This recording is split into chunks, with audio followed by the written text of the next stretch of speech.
Hey everybody, Jason Bermas here. So, I was all set to do a video on a few different technology stories in the realm of transhumanism under the guise of technology rapidly coming here. And I'm just going to briefly go over those right now because this video is going to be so much more. Number one, the idea that the world around us has been terraformed to such an extent that we are now finding microplastics in human blood, amongst other things. And we are now in the bio-nano era. And these things are going to become more and more prevalent. And that TMZ is reporting on a paralyzed man who orders beer using his brain implant. First words in months. I want a beer. You know, we were going to get into that. And then fabric that can hear, and basically nanotech creating a world where all of these different sensors, smart dust, if you will, interwoven into fabrics, is now going to become the norm in an ever-evolving transhumanist world. So, before I even get there, hey, I made the thumb and I grabbed this image, and someone in the comments, Son of Perdition, is saying he made that. If so, I think you can find more here. You know, we threw the thumbnail together pretty quickly. We're on YouTube. You know about the rock, Finn. That's how you really support me. At least make the free account. If you do subscribe, do so on a desktop, and then you'll get everybody's stuff, $9.99 a month or $99.99 for the year. The other reason we're doing a lot of these watch-alongs, and you can find the audio form and other cool stuff over at Podbean. The reason that we're doing this, okay, in this format, number one, and not covering as much modern news as we used to, is we're trying to stay on this platform, and this is just as equally important. And it's something that is not being covered a lot. Now, if you watched my video about a week ago with Dennis Bushnell in 2014 talking about what will happen to humans, and he's talking about merging with machines, and he's saying we're going to upload our consciousness, right? Word for word, verbatim 2014. Well, I went to that channel. I don't want to give away what the channel is yet because it's very small. It started 3 months ago, but there's no commentary. It's just full of just raw videos of people like Henry Kissinger, Aldous Huxley, okay? Obviously Bushnell, and stuff I've never seen before. So I was watching some of these videos today. There was a couple of sections I was going to cut out of one or two of them. And then I started to watch what we are going to watch together, okay? And I think that this is really, really important. Why are we watching it together? Because I got 5 minutes into this thing, and I realized that Dennis Bushnell in 2018 is basically saying the same thing that Dennis Bushnell was saying all the way back in 2011, but on a much quicker time scale. And he's saying things that aren't being discussed as viable solutions that could, empower humanity, okay, instead of enslave them. And if you watched him in 2011 at the Blue Tech Forum, he talks about Malthus 101.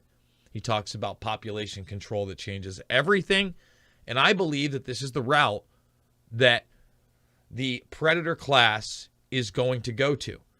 So right away, when I started watching this, I watched 5 minutes of it. And he starts talking about the machines waking up. And he gets into automation. He mentions Kurzweil. Think about this. It wasn't a coincidence that I was often playing Kurzweil clips or referring to Kurzweil when, in fact, I was talking about Bushnell. And normally I'd probably cut out the intro to who Dennis Bushnell is from this person at the FIRE 2018 conference. It's at futureinreview.com. Okay, I would assume you can find more of this there. This is probably going to be like a 2-hour video, guys, so buckle up. But the introduction to Dennis Bushnell is so, so important because you realize he's a very intelligent man. He has been involved with the military-industrial complex really since post-World War II and the classification process. and there are certain things he's allowed to talk about, and there are certain things he is not allowed to talk about. Okay, and I'm sure there are cover stories he has to put out on top of it. But his resume is unbelievable. He's in it pre-Apollo over at NASA, and I keep telling you, NASA, it's not going to the moon and Mars and all that stuff. No. It is the transhumanist predator class agenda in your face. So thumbs it up, subscribe, and share, and buckle the truck up, because here we go with the Transhumanist 2018 reality watch along. The machines are waking up. There's no way when I start reading this to you, which I apologize for in advance, you'll understand why I'm reading it instead of trying to paraphrase it. So as you already know, he is chief scientist at NASA, Langley. As chief scientist, Dennis is responsible for technical oversight and advanced program formulation with an emphasis on atmospheric sciences and structures, materials, acoustics, flight electronics, control software, instruments, aerodynamics, thermodynamics, hypersonic air-breathing propulsion, computational sciences, and systems optimization for aeronautics, spacecraft exploration, and space access. That's the first paragraph. Dennis is a member of the National Academy of Engineering, a fellow of ASME, AIAA, and the Royal Aeronautical Society, and a member of the TechCast panel, a group of international experts engaged in technology forecasting. He has served as reviewer and editor for 40 journals and organizations and has made seminal contributions in the area of biofuels, biomass as petroleum replacements sourced from wastelands and saline wastewater via halophytes and algae. And by the way, we play a lot of those clips. That's what the Blue Tech Forum was about. I've now seen numerous other clips where he's talking about this same thing, and it solves everything. And in this, he's going to talk about basically a different type of geothermal nuclear without the radiation, which he talks about in other conferences, that is going to produce, and this is why I stopped the whole thing, that's going to produce so much energy, you're not even, and so clean, you're not even going to have to measure it. But again, we live under a scarcity model. It's a bio thing. Dennis developed the riblet approach to turbulent drag reduction, high-speed quiet tunnels for flight-applicable boundary layer transition research, advanced computational approaches for laminar flow control, regenerative aerobraking for Martian entry, electron beam freeform fabrication, and advanced hypervelocity air breathing and aeronautical concepts with revolutionary performance potential. That's what I said to Dennis just now. He has contributed to national programs including Sprint, HSCT, SST, Fast Ship, Gemini, Apollo, RAM, Viking, X-15, F-18EF, patent holder for the fix to the wing drop problem, shuttle, NASP, submarine, torpedo technology, America's Cup racers, Navy railgun maglev trains, and planetary exploration. Think about that. Maglev trains, all that stuff. I mean, Bushnell has been around, okay? No matter what you think of this guy is, again, one of those backdoor bureaucrats and mouthpieces for the type of procurements and technologies that they want to induce upon the public.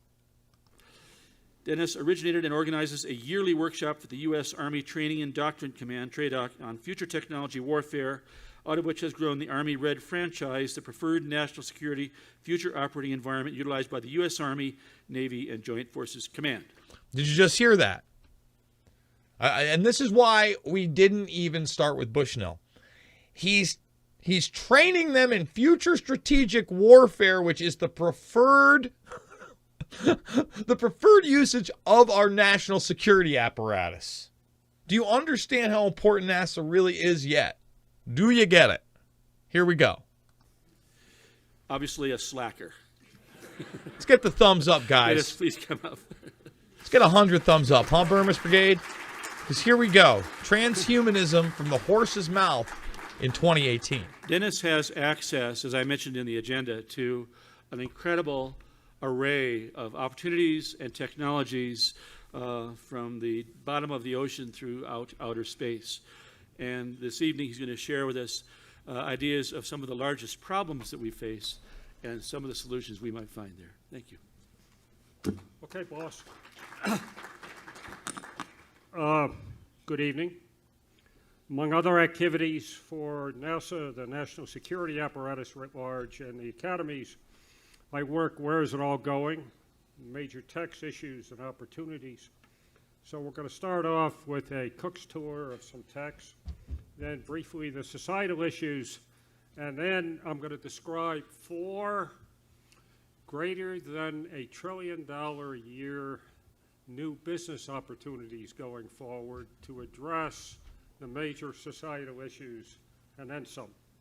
So let's do text first. The poster child coming out of the IT, bio, nano, quantum, energetics tech revolution is, of course, AI, robotics, and autonomy.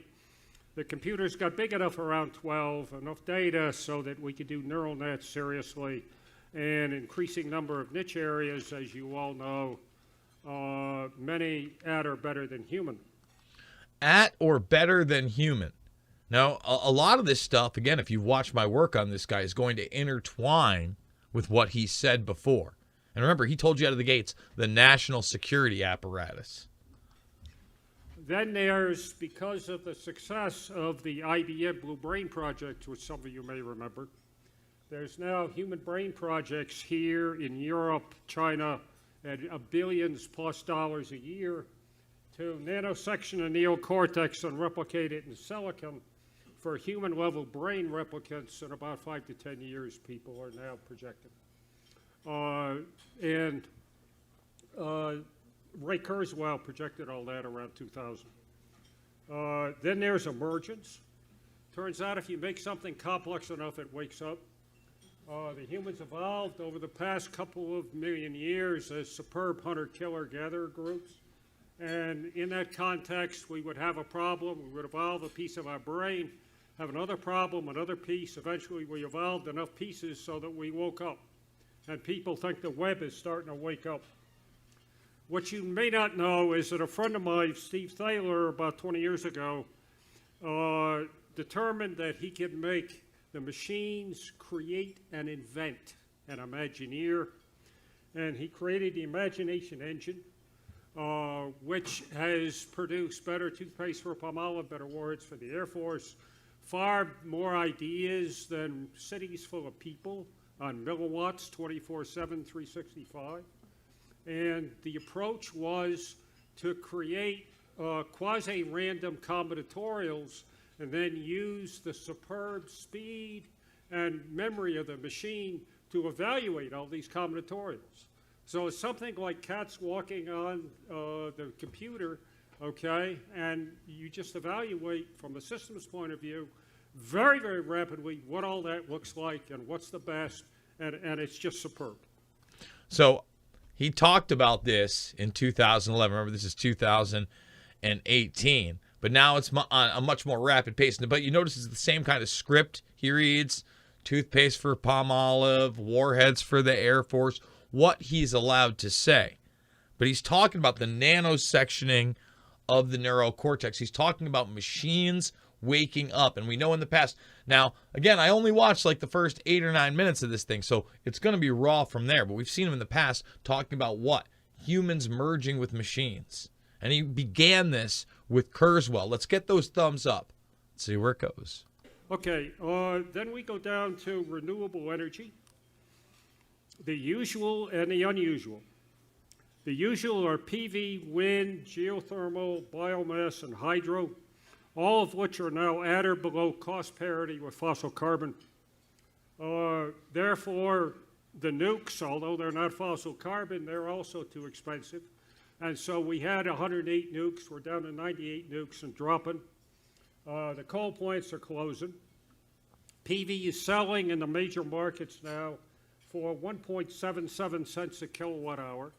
Wind is now selling for 2 cents a kilowatt hour. The renewable costs are still dropping much. They've been dropping very much over the last 10 years.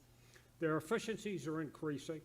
65% of all new generation worldwide is renewables.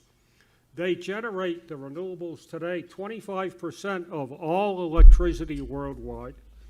And some are starting to discuss what I haven't heard since the 50s, which is, and this was in the 50s in connection with nukes, energy too cheap to meter. energy too cheap to meter, okay? And that will mean, as we'll go along, I'll indicate some really big differences going forward. They have very high capacity, these renewables. They have 16,000 exajoules versus 400, which we need to take care of all fossil carbon. There are several untapped renewables, which include heat exchangers in the Gulf Stream and a high-altitude wind, 30,000-foot jet stream wind off of the East Coast, which NASA is working with 5 companies to tap. And each of those has twice the U.S. installed grid power. The power companies are really worried about this. One power company came to me and said, you know, going forward, I think that I can make more money by selling high-speed internet off of my power lines than I can off of selling power. Folks love not paying fuel costs. And I just want to point out, that shows you how this is a manufactured scarcity. He didn't even talk about the halifite stuff that he's talked about. He hinted at the nuclear stuff. And remember, this guy deals with technologies that are still classified and have been around for a very, very long time, and many of which that were classified and are now being introduced into the consumer world, such as what? Brain implants. Going along with that, of course, is energy storage. There's stationary grid, home, industrial plant, weight-insensitive energy storage, like the flow batteries and so forth, going along well. And then there's the very much weight-sensitive transportation energy storage.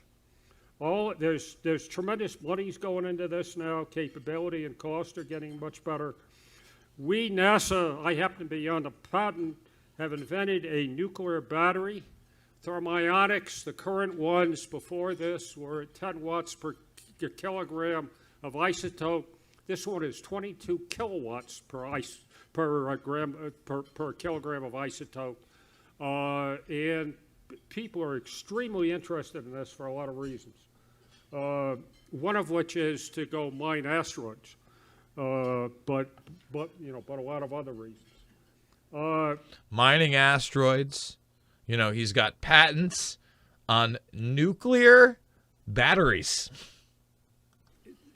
This thing utilizes nuke waste. The cesium in nuke waste is one of the ways to do it. So you can shovel in nuke waste into this nuke battery, and it produces electricity at about $0.01 a kilowatt hour. And so we're working with DOD, Savannah River on that. People are interested in propelling ships with this. They're interested in doing mining, both here and on asteroids. They're interested in using it for manufacturing like aluminum and so forth. In terms of chemical batteries, lithium ion is best. Everybody knows, well, it's not. Lithium metal batteries are going to come out the first part of next year at twice the energy density of lithium ion, up at 500 kilowatt hours per kilogram, twice lithium ion. And lithium air batteries are 10 times lithium ion. And the people at Argonne have been able to recharge lithium air batteries 750 times, which is the ballgame. And then there's positrons. Positrons are anti-matter. They're anti-electrons. Positrons, when they annihilate with electrons, are 100% mass to energy conversion, and therefore they're 10 to the 9th times chemical instead of fission fusion, which are only 10 to the 6th, 10 to the 7th. And we are now able to store these for 1,000 minutes, which means they're available. Humans are now becoming cyborgs. We have cochlear implants to hear, artificial retinas to see, artificial hearts to live, artificial limbs to move, artificial organs to functions, and brain chips. So, again, he said the exact same line. You notice this? He's there also to present to the intellectuals, the futurists, the business world, this technology. And he has a script to go on of the technologies and things he's allowed to say. And that's why we always go to that document And by the way, if you watch him in 2011 presenting that same halophyte thing, it's almost, identical, other than the backdrop of the Future Strategic Warfare document. So here he is in 2018.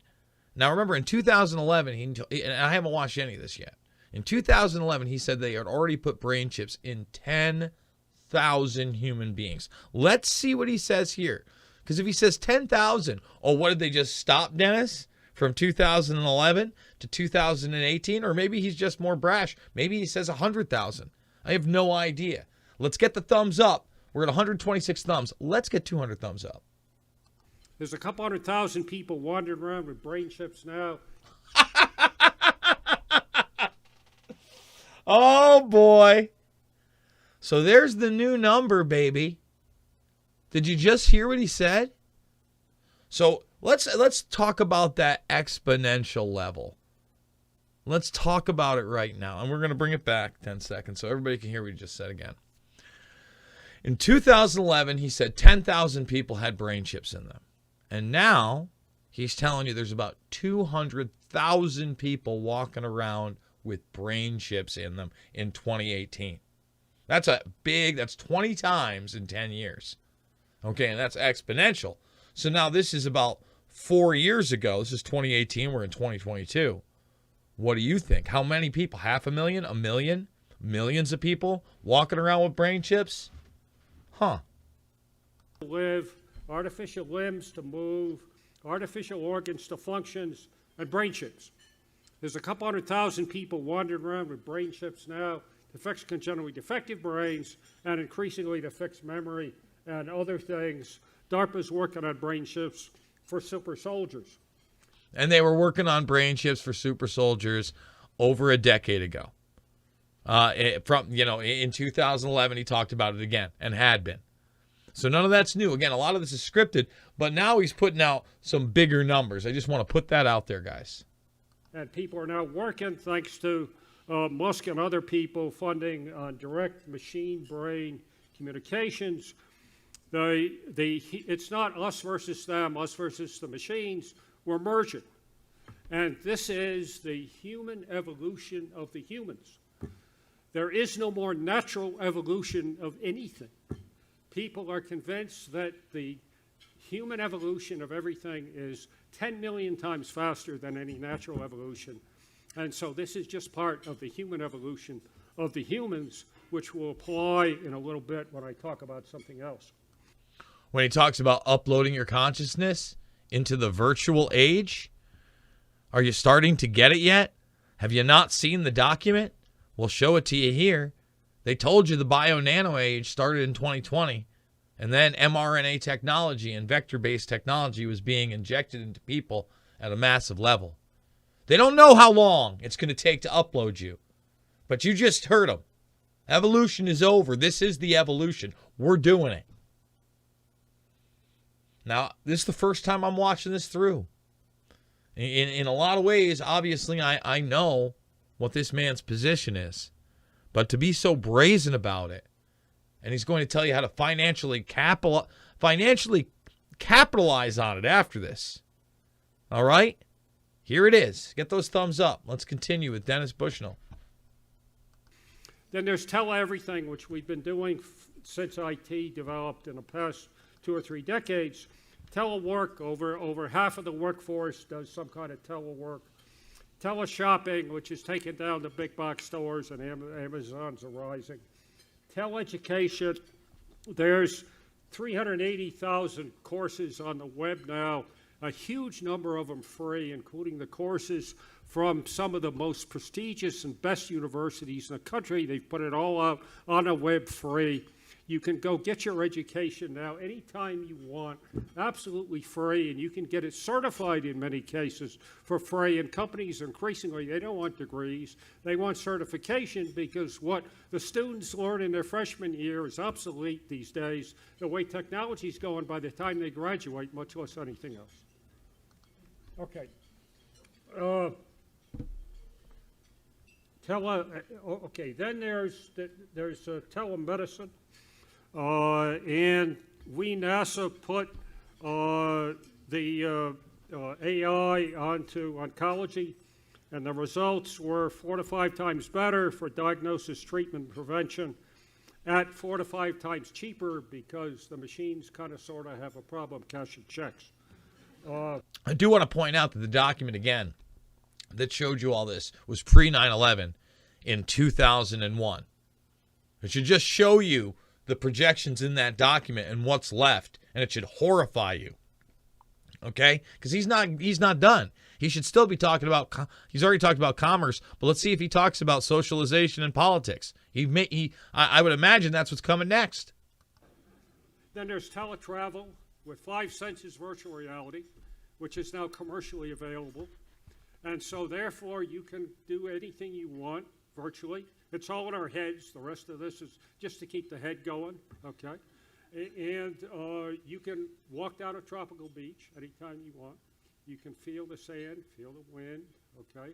You can do this at any time you want, with anyone you want, be anyone you want, and do anything you want. It's all in our heads. Transhumanism right there. Be anything you want. The metaverse is the first step. He was talking about, again, 5 cents virtual reality, that the Brits had done it in 2011. Now he's talking about certain aspects of it being commercially available. Again, this is 2018. Okay. Then there's telepolitics we've had since the 60s, telebanking and telecommerce, which is endemic. That the IRS keeps begging me, please don't file on paper. Telemanufacturing, which is printing locally. Telesocialization, the kids in the kindergarten are now texting people across the playground instead of going and physically interacting with them. Some people hate this, but this is just the human evolution of the humans. The human evolution of the humans. You see how they're stepping you through? You get it? They want less actual human interaction and more virtual human interaction. Let's get those thumbs up, folks. This is what we are evolving to. Okay, then there's teleshopping is now 50 times less impact on the environment. And because of the teletravel, there's less physical travel, less miles driven per person per year. Quantum tech, quantum computing, this is the next big little thing beyond nano. Increasing investments, particularly in quantum computing. Orders of magnitude sensor improvements, particularly interferometers for space, 3 to 5 orders of magnitude better. Quantum computing projections from the people that really do this told me what they are, and I won't repeat them. I won't repeat it. I won't repeat it. And this is why I keep telling you that Google is nothing more than a Trojan horse civilian system. Google and NASA achieved quantum supremacy in 2019. Okay? That's in 2018. I won't repeat it, Dennis Bushnell says. I won't repeat it. What they told me. AI, quantum computing, what they've already achieved behind the scenes. Everything's going virtual. Transhumanism is here. The COVID-19 84 nightmare is not over, and it was a training ground for this. I know a lot of people are talking about the petrodollar today, and they should. Big things are happening, okay? But to understand where this is really going and going rapidly, listen to this man. He's pointing down. That's what we're evolving into. Texting one another from across the playground. They are so ridiculously large that I refuse to repeat them, but if even a percentage of them come about, we can compute almost everything, and we will use what I'll refer to soon as the global sensor grid to determine the initial and boundary conditions so we can go compute most of anything. Synbio, genomics, the bio world, bioproduction, i.e. you make things using bioprocesses.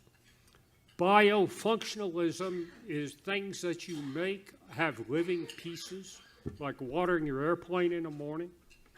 And we are space hardening humans with bio countermeasures. We are space hardening humans with bio countermeasures. That means genetically modified humans that are biologically altered. Radiation. We are currently extending human life at 0.3 years per year. We've been doing that for a while now. Live another year, you get another 0.3 years to live statistically. Stanford medical people and others, with all of the CRISPR stuff, all of the bio business that's going on, they say 10, 15 years we should be extending human life at 1 year per year, which is a fairly interesting number. Those of you that are not yet taking NAD plus, NAD plus, you really ought to think about doing that. This doesn't delay aging, it reverses it, and it works. He's coming out and telling you the anti-aging stuff is real. NAD plus. Are you listening to this guy? Are you listening? Because, you know, the videos that I downloaded, they had 1, 2, and 3 views. Whoever the guy is who put these up, okay, props to you, brother, because you obviously know what's going on. All right, it's all here. Transhumanism, anti-aging. Take a look. We're closing in on aging, cancer, and so forth. Materials. We are now nano-printing materials and producing superb microstructure, which far less dislocations and grain boundary problems. And MIT, Shu up there, has 5 times better materials now, and he's closing in on 10. And we have 11 times better nanocomposites. This is much lighter everything. The gas mileage on your car is the weight of it primarily. So, you know, everything's lighter, including rockets. So the dry weight on rockets goes way down, and the payload fraction goes up commensurately. So another factor of 3 to 5 reduction in space access over the factor of 14 that Musk gave us by the renewable rockets at a time over the last 30 years when we would sell grandmothers for 10%, okay? And now we got factors of 75 plus another factor of 5. And it's all being utilized in what? Warfare. Think about that. The militarization of space. SpaceX, you know, made another successful launch I saw on the news today while I was pumping my gas. Oh, they're just so successful. Yeah, they're moving military cargo, and they're starting to unveil more and more of this technology publicly that's been worked on in secret projects by the Defense Department, okay? And they're contractors for decades. Then there's the global sensor grid, nano and other increasingly cheap sensors everywhere. The Pentagon tells me in 5 to 10 years, 10 to 100 trillion sensors networked on this planet. And so this is really big data, okay? The AI people ought to be really happy about that. We are putting up 22,000 new LEO satellites to do EO. Without going to GEO, we'll be able to stare everywhere 24/7, 365. The Japanese have put sensors. Did you just hear it right there? I mean, unabashedly, total Orwellian security state planet-wide. Let's hear him say it again. Lights to do EO. Without going to GEO, we'll be able to stare everywhere 24/7, 365. Without going to GEO, we'll be able to stare anywhere we want 24/7, 365. The Japanese have put sensors on toilets, so you get a complete physical every time you use this device. And big data is now the 4th approach to tech, joining theory, experiment, and computation. We derive experiments we derive equations from data now. The new tech normals. When I go and give seminars at universities, you spend most of the day wandering around talking to the faculty members. When I go into their office, they're always on their computer. I ask them, what are they doing, who are they working with? It's always somebody in places you never think of, all over the world, okay? The new normal is networked, decentralized, collaborative, multidisciplinary, and system of systems. Now, as all of you superb business people know, in the industrial age, we created wealth by raping natural resources. Some people say exploiting. What we now create wealth with is by inventing things, okay? And the machines are now capable of inventing. The Chinese have many more human inventors than we do, and therefore we're going to have to figure out machines that invent better than their machines. Some of the So the IT machine invention war. major societal issues going forward that we need to address, and we will in these four that I'm going to give you. Food and water shortages, particularly fresh water shortages, that is the dominant societal, almost existential issue now. Climate change. We recently, the past couple of days, had a new message out of the UN and the IPCC, International Panel on Climate Change, on climate change. Well, it turns out it's much worse than what they said. It's always much worse. And here's where they get you. And here comes the Malthusianism of all this. There's limitations on the resources, even though they talked about all the types of energy. We have the technology to de-age you, but there's not enough fresh water for everybody. Okay? And again, the halophyte stuff he worked on, he tells you, could solve all the issues just on a small land, desert wasteland in the Sahara. You know, Kurzweil tells you 95% of the planet isn't inhabited, okay, and overpopulation is a myth. But they're going to toe what? The globalization line, because when you look at this, political thing, it's about psychological warfare. You know, first of all, they've been working on these human brain projects and all this stuff since the 90s. It's in his document. But when I tell you about Psy-War, okay, I need you to understand it is everywhere in this. Psy-War. Why? Why? Okay? And hostage and terrorism and non-warfare. Psychological effects via chemicals and sensory.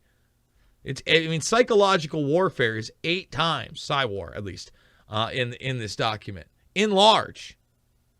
All right? Biological, chemical, information, internet, using Trojan horse civilian systems.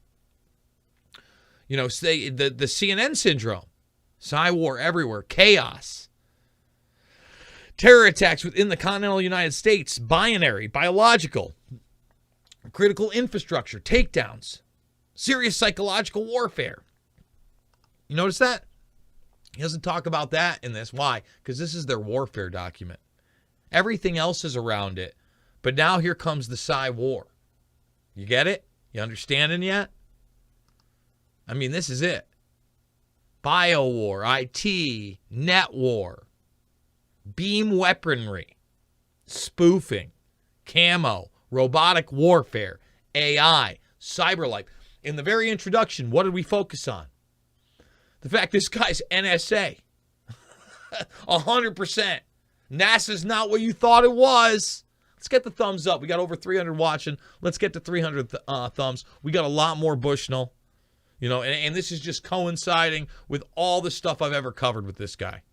And it's going that much farther. There are 6 major positive feedbacks which they are not including because we, NASA, the science organizations, haven't given them the data to enable them to do it. But that doesn't mean these 6 positive feedbacks aren't changing the climate rapidly, even though we can't compute them yet or haven't included them. One of these is fossil methane. In the tundra and the oceans, the tundra is warming twice as fast as the rest of the planet. And this is the methane hydrate, the ice that burns. It's coming out of the tundra so fast that the ground is shaking like this. There's huge eruption holes where it comes out. It's bubbling out of the lakes in Alaska. Okay, it's bubbling off of the out of the ocean, off of Santa Barbara, off the Bering Strait, off the U.S. East Coast. And methane is 22 times the effects of CO2 on the climate. There's massive amounts of fossil CO2 bubbling out, And CO2, historically, half of it went into the forests and half of it went into the ocean. Well, we've cut down a lot of the forests, and the oceans have taken up so much CO2 that the oceans have turned into weak carbonic acid, and their CO2 uptake is dropping, okay? And in the process, they've killed a lot of the algae. We're down about 25 to 30% of the algae so far. It's almost like we needed the trees and CO2. But isn't CO2 the demon gas, Dennis? I'm a little confused. Here we go. There are others which have not been included, but the WAG guesstimates for what all these positive feedbacks mean in terms of climate crudely is a doubling of the IPCC estimates. So the IPCC says the sea level rise 2100 is 2.5 meters. It'll probably be twice that, according to the positive feedbacks. And if you look at what the current IPCC estimates are for the ongoing climate change, they are way off. It's much higher for sea level rise, for ocean temperatures, for ocean acidification, and for CO2 level. The ecosystem is crashing. All are agreed that we're short about 50% of a planet now. Halfway through the year, we run the ecosystem into further deficit. This is pollution, ocean acidification, forest, topsoil, water, fish, extinctions, climate, and so forth.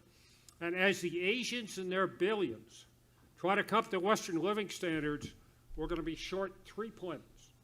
The best NASA can do is terraform Mars, 150 years. That's only one planet, and it's way too late. Okay?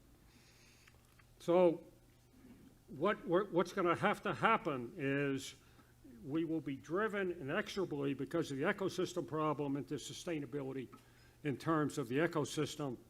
And growth forever was never possible with a finite ecosystem, says mathematics anyway.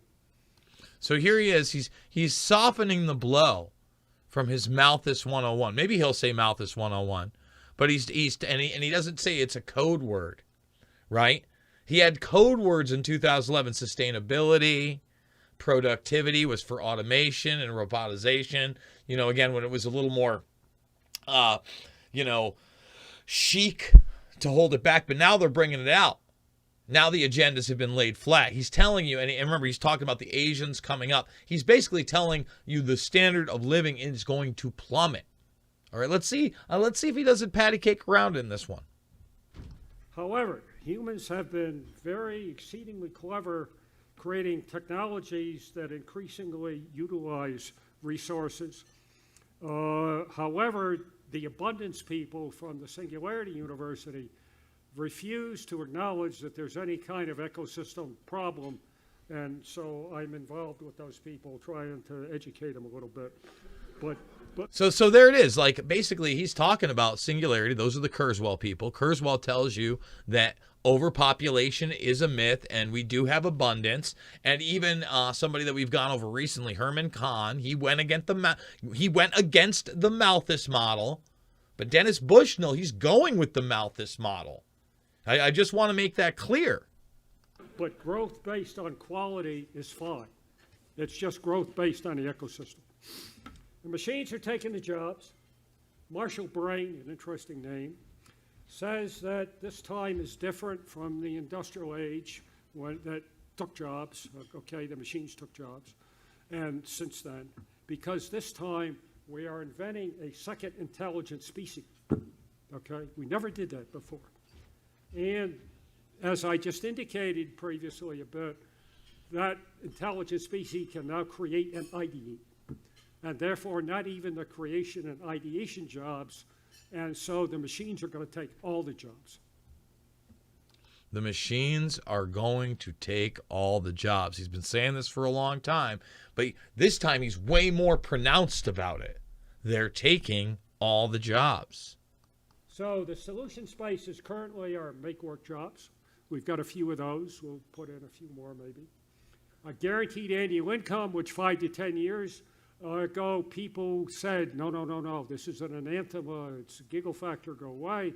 Now 9 countries are seriously working on a guaranteed annual income, including parts of the U.S.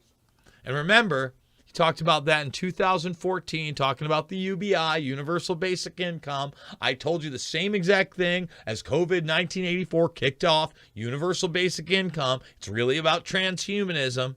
It's really about making you feel worthless, that you're subhuman, that you're not as good as the species they created. Think about all this. Then there's do-it-yourself on steroids with no jobs needed, and I'll get into that. An obvious issue is that businesses need customer buying power. The gig economy is developing partially due to the machines taking the jobs.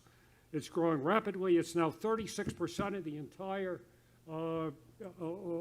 economy and climbing fast, but with less incomes and benefits, and therefore you're already losing customer buying power as the machines take the jobs, okay? Henry Ford knew all about this. That's why he built the Model T, okay? All right. All right, the four developing major opportunities at $1 trillion or more. All of these are in progress now, some farther along than others, but they're all nascent. The first one is transportation going electric, land, sea, air, and space. The issue has been, what do you do about the long extension cord? The battery weight. I told you about the lithium metal batteries and the lithium air batteries that will essentially solve that problem, particularly the lithium air batteries. So we're off compared to chemical with the lithium ion about a factor of 10, and this will take care of it. Also, NASA recently published a paper that indicated all of the ways to reduce drag and weight. So I was not only raising the bridge, but lowering the river, okay? And so we can do this, okay? We can, go electric. For the air case, currently developing is 110 new vehicle designs from 35 countries worldwide.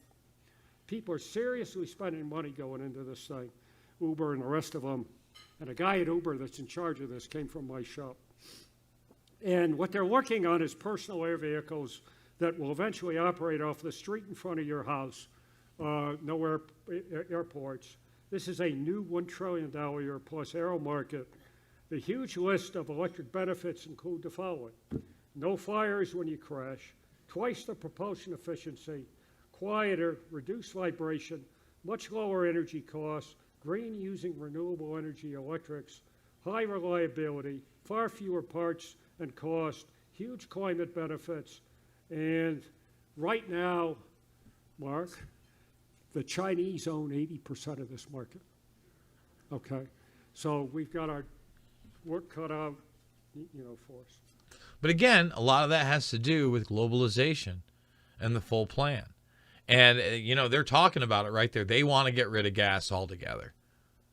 And they want automation. He's talking about sensors that can see you everywhere else. Openly, our transportation secretary, Pete Bootlicker, is what? He's talking about no deaths on the highway, automated vehicles. I need people to start watching Upload, because it's supposed to be a comedy, but it's a dark reality of a fever dream of the Predator class and their minions, of what they'd like for us, and everything this guy's laying out, by the way. Okay. There's a downside to going electric. Stranded assets, petroleum going away, because most of petroleum is heavy transportation fuels, and no more after we go electric. I had 4 summer students from City College London, business faculty, with me this summer, and I asked them, okay, economics experts, what happens when petroleum goes away? End of the summer, they came back and said, most of the retirement people that have most of the money that's invested actually are heavily into petroleum. And so what would happen if it goes away too fast is a recession about 3 times worse than the 08 recession. Okay, so we're going to have to manage this a little bit.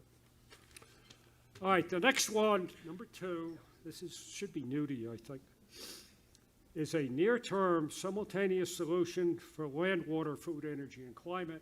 Yes, we're going to talk about solving world hunger. Okay? Halophytes. The plant world is broken up into glycophytes and halophytes. Glycophytes are freshwater plants. And this is the same, again, spiel he's been given now for years and years and years. And this is the saltwater plants. This is where you can get all the fuel, all the food you need just by irrigating a small part of the Sahara, the desert, wastelands. I've heard it ad nauseum. But again, we're playing this. And by the way, there's still 40 minutes left in this speech because there's also a question and answer session. We're playing it all. We're almost an hour deep into this broadcast. Thumbs it up, subscribe, and share. This is how we do it with the Bermas Brigade. What you see, your agriculture. Halophytes are saltwater plants. They grow on deserts and wastelands where there's not much fresh water, so they got used to growing in saltwater. Okay? They have huge deep roots that sequester 18% of the CO2 from their take-up. Okay? They grow on deserts and wastelands. 44% of the land is deserts and wastelands. It's not productive right now. And they use saline, seawater, agriculture, seawater, which is 97% of all the land. So cheap land, cheap water to do this, transfer to halophytes, okay? How much is an acre of land in the middle of the Sahara cost? Okay, not a whole lot.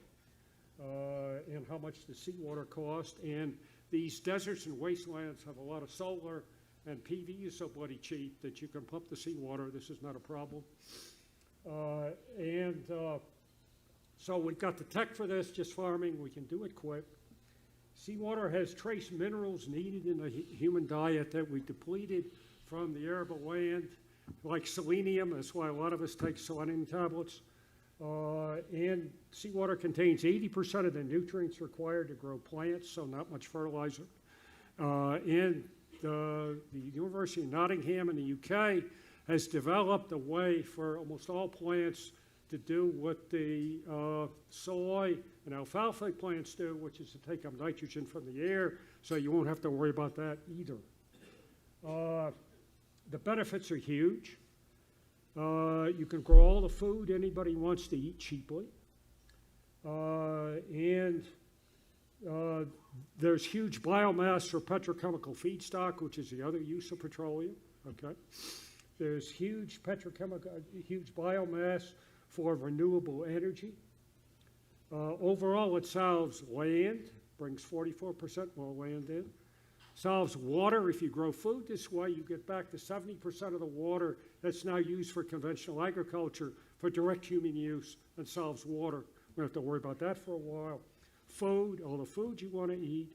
Energy, because it's now biomass. And climate, because it's sequestering and because it's biomass energy.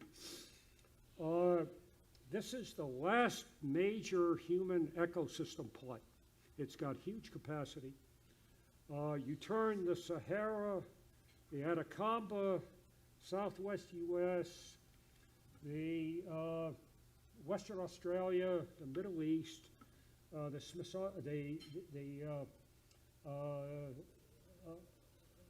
Gobi Desert and so forth, all into productive land. The Saudis have a group in England that does their business development for them sometimes. And they called me, and they said the Saudis are worried that they're running out of oil, and people don't want oil, okay? So what should they do with their economy? So I asked them, I said, well, do the Saudis have any sand? And they said, yeah, we got sand. And I said, do they have any seawater? Yeah, so I put them on the halophytes. So there is now a major halophyte investment near Aswan in Egypt. The people near the Red Sea and the Gulf are now growing halophytes. Boeing's working with them. United Arab Emirates to grow airplane fuel and also food and fodder.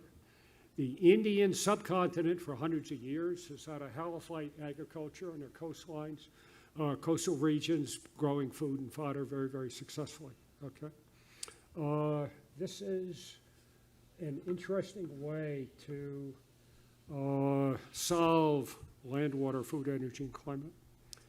And this is the agriculture business, which is bigger than the IT business, okay? Which most of the new business people have been living off of for decades, okay? Various forms and features differently in the IT business. We're still doing that, okay? The ag business is much bigger, okay? I said I'd do trillion-dollar businesses.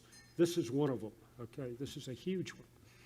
Okay, the other remaining ecosystem play is the utilization of ever cheaper renewable energy to extract more of the 46 minerals that are present in the ocean. We don't have to go mine asteroids. This stuff is available in the oceans. All we do is cheap energy to go get it. Far cheaper than getting it from asteroids. Okay, the third one is do-it-yourself on steroids.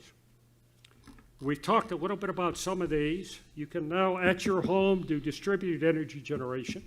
There's hundreds of thousands of people who have cut the cord, go down to Walmart, buy PV, buy some batteries, and they're in business. There's tele-ed, telemedicine, tele-everything, at-home printing, manufacturing.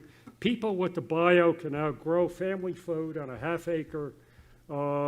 There's 6 acres available per person. In the Industrial Revolution, before the Industrial Revolution, before 1830 in this country and around the world, there were no jobs. 94% of the workforce were subsistence farmers and worked the land and were independent, okay?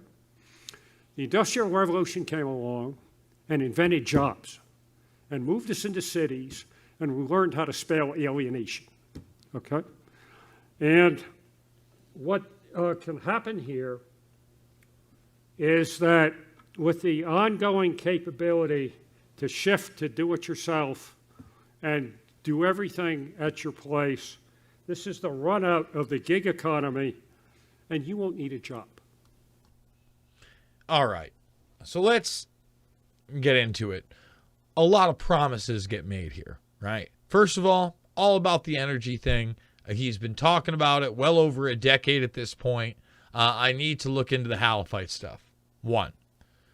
2, the idea that you don't need a job, you will be a slave, you're a useless eater by every sense of the word. And they already look at you as the peasant class, as the serfs. Universal basic income, no job. Come on now. Come on now. Okay. And so the 1% and the 99% problem goes away. Okay. And almost all of the others, land, water, food, energy, and climate, if you're doing everything on your holding, okay, the way we used to do it, okay, before we got in this mess, okay, this will in fact work. It changes econometrics and much else massively. It was tried in this country as a local experiment in the 60s and 70s with the hippies and the greening of the country. The tech wasn't ready then, it's ready now. It's here now to do this, okay?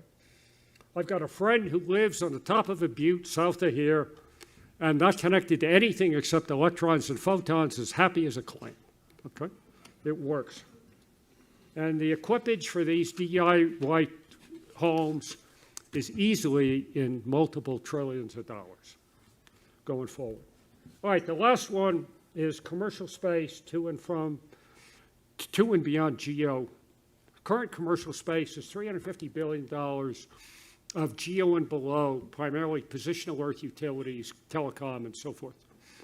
What we're now talking about is going out beyond geo to colonize and do various things, mining and manufacturing and so forth.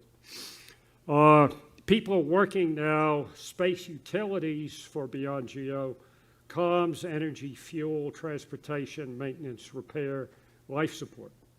People working space mining for out there. The reusable rockets with a factor of 14, less space access costs, will greatly help all of this space beyond geo, space business. This is real space business, not just commercialization of government activities. The space manufacturing, the problem was the cost of getting up and down.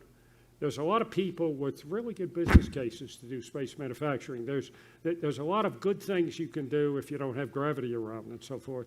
And the problem's been the transportation costs.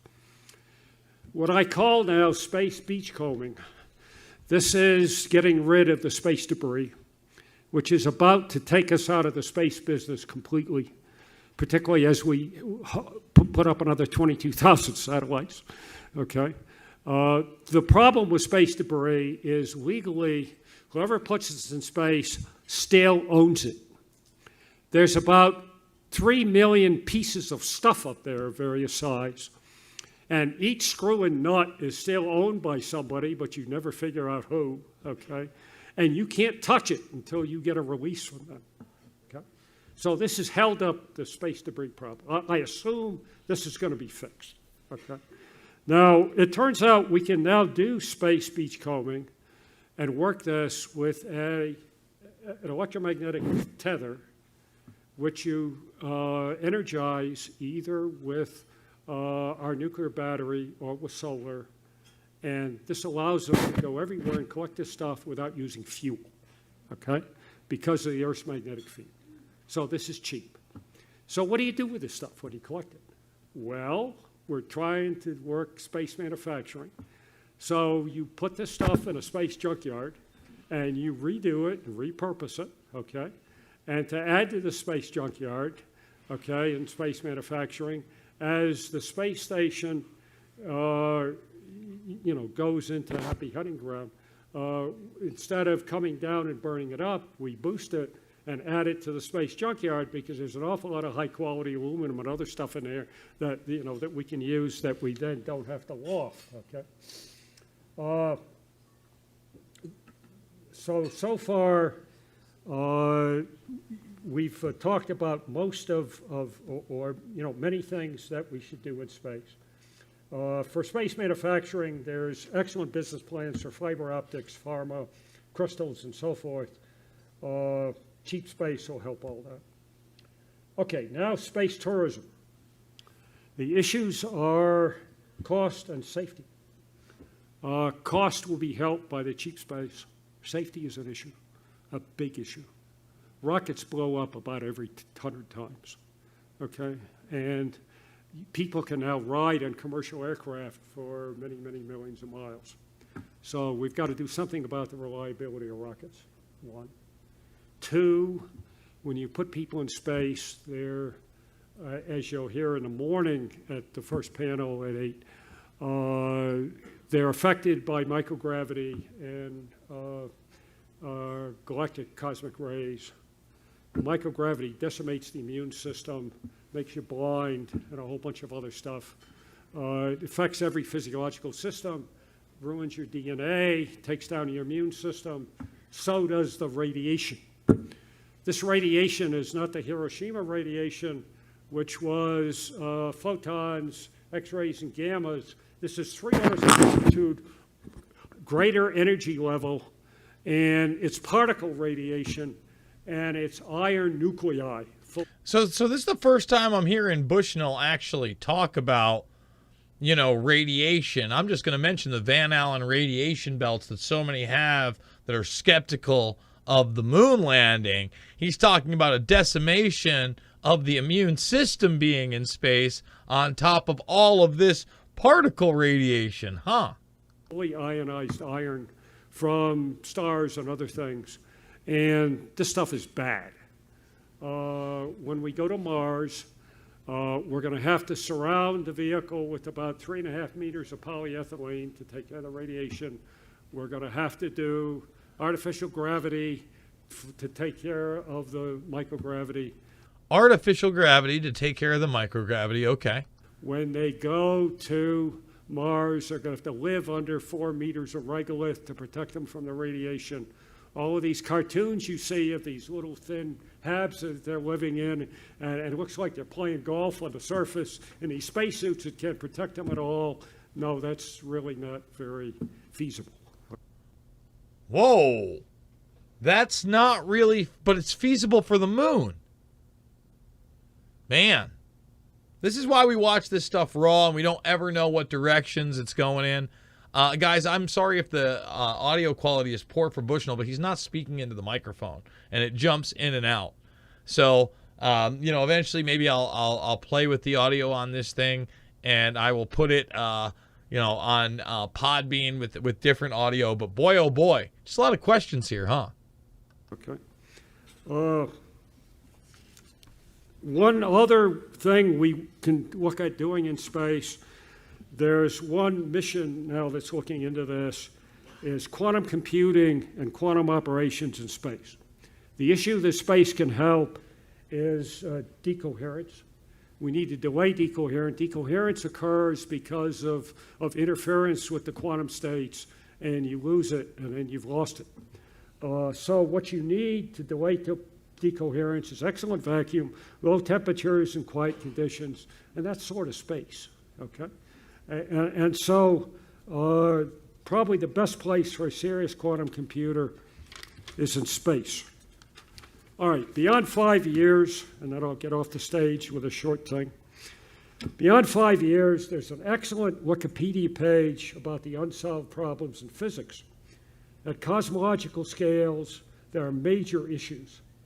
None know what dark matter and dark energy are. There's 96% of what up there. We don't even know if it's real, okay? We don't know if it's real.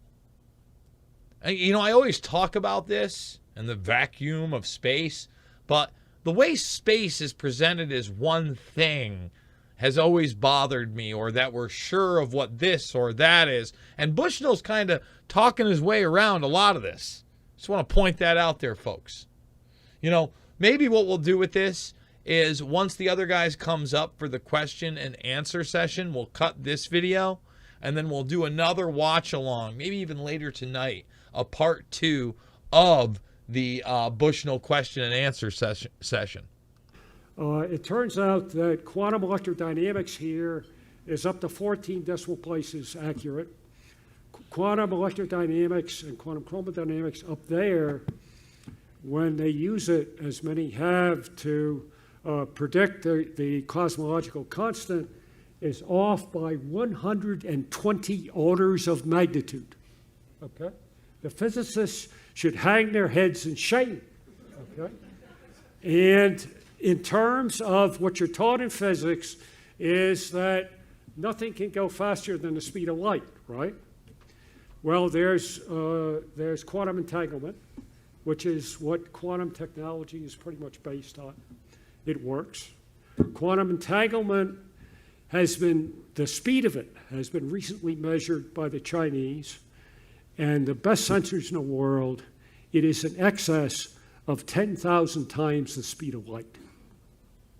Okay? Nobody knows what or why. We don't know what's going on at cosmological scales. If we ever do, we can probably figure out how to do faster than light transportation, and we can become an interstellar society, not just one in the solar system. All right, going off the stage. This community is proficient in re-engineering industries and innovation. This community could reinvent transportation, all modes, reinvent agriculture, and solve almost all of the major to existential society issues, and in the process, make trillions. It's all what you want to do, gentlemen and ladies. Thank you. So we're going to stop it there. And we're going to save a 24-minute question and answer session for another video. But I want to reiterate what we just heard. Over 200,000 people had already had brain chips put in them by 2018. Okay? He softened the Malthus 101. He softened the fact that what? Sustainability was really a code word for your lifestyle being degraded, your standard of living being pummeled. He talked again and again about the transhumanist aspect of this. He slammed his finger down. He told you about the evolution of human beings. He told you the de-aging technologies are real. A lot of things being said there. And I hope people can take weight and gravity with that. I also hope people take a look at the full Future Strategic Warfare document that he put out pre-9/11 in 2001. And if anybody can find a lecture of him giving that speech, I want it so badly. You know, I need it in my collection. We have to highlight it here. We have to go over it. Folks, thumbs it up, subscribe, and share if you're new here from YouTube. I want you to check out my Rockfin channel. It's how we do it, completely uncensored. Without you, I wouldn't be able to do any of this, any kind of donation. The links are down below. But subscribe, $9.99 a month or $99.99 throughout the year. You got to do it on a desktop. You get everybody's content when you subscribe to Jason Bermas. We're on the Podbean. That's where you get the audio. We want to thank Odyssey for backing it up. We're on Getter, and all the documentary films are free. Loose Change, Final Cut, Fabled Enemies, Invisible Empire, A New World Order to Find, and yes, Shade the Motion Picture. Thank you guys so much for joining me. It is not about left or right. It is always about right and wrong, and we must become the great resistance to this very real predator class, New World Order, transhumanist, Great Reset agenda. No UBI for this guy.